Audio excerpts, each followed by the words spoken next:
กรรมาธิการเผยแพร่ศีลธรรมและปฏิบัติกรรมฐานศูนย์กลางอปส.เป็นเจ้าภาพเจ้าศรัทธาสูตรบำเพ็ญกุศลสรีระสังขารพระอาจารย์มหาภูสวรรค์พันธบุรีในตอนแรกของวันที่ 14 มังกร 2025 ที่ผ่านมาได้จัดพิธีบำเพ็ญกุศลสรีระสังขารพระอาจารย์มหาภูสวรรค์พันธบุรีอดีตคณะบริหารงานประจำศูนย์กลางอปส.อดีตหัวหน้ากรรมาธิการศึกษาสงฆ์ศูนย์กลางอปส.อดีตรองประธานมูลนิธิพุทธบัณฑิตที่ได้มรณภาพในวันที่ 31 ธันวาคม 2024 รวมอายุ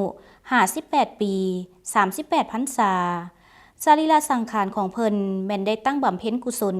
อยู่ที่พัดสิมาวัดพระธาตุหลวงเหนือเมืองไสเศรษฐานครหลวงเวียงจันทน์โดยการนำพาของพระอาจารย์ใหญ่มหาเวทมาเสนัย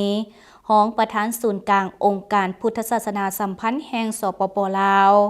องค์ซี่นำเวียกงานรวมกรรมาธิการเผยแพร่ศีลธรรมและปฏิบัติกรรมฐานซี่นำเวียกงานกรรมาธิการสาธารณูปการศูนย์กลางอปส.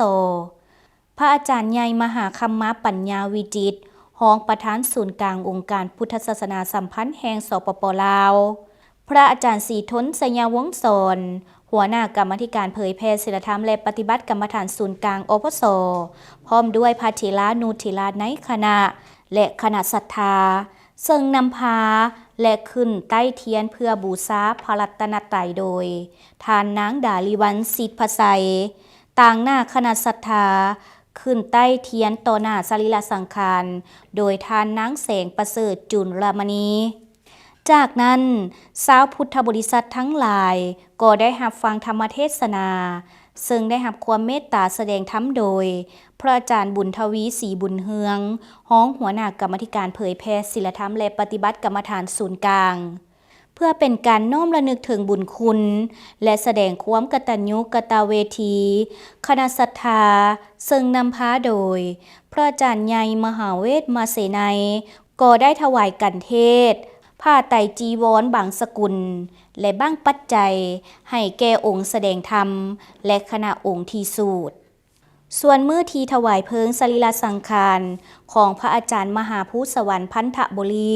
แม้นจะได้จัดขึ้นอย่างเป็นทางการในตอนบ่ายของวันที่ 18 มังกร 2025 ที่จะมาถึงนี้ในนามคณะสื่อประชาสัมพันธ์ของกรรมาธิการเผยแพร่ศีลธรรมและปฏิบัติกรรมฐานศูนย์กลางอปส.ขอน้อมไว้อาลัยถึงดวงจิตดวงวิญญาณของพระอาจารย์มหาภูสวรรค์พันธบุรี